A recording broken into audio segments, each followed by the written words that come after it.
Piirowal Airpeace ngal Nigeria on wartiri yebre arandere nde Nigeria en wartiraɓe gila lesdi Africa fombinare nden. E jippake bo ha riftorde piiroje nde gallure Lagos ba jamdi 10:30 beete hande Alhamisa wakkati Nigeria. Golloɓe woɓɓe ɓe fedde hakkilanore balla jawka ha Nigeria e hakkilanoɓe ko rarani gollidal hakkunde Nigeria e lesɗe janane on jaɓɓi Nigeria en wartiraɓe ha lesdi Africa fombinare nden.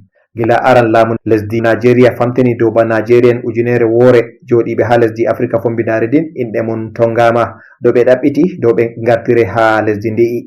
Lesdi Nigeria e lesɗe Africa goɗɗe ba 5 kawtuɗe e lesdi Ghana e Zimbabwe e Mozambique e Kenya e nanta Malawi fu kositi ɓiɓɓe lesdi mun woɓɓe ha lesdi Africa fombinare din. Gila ko ɓiɓɓe lesdi din puɗɗi seppoji dow ɓe giɗa hoɓɓe woɓɓe ha lesdi din.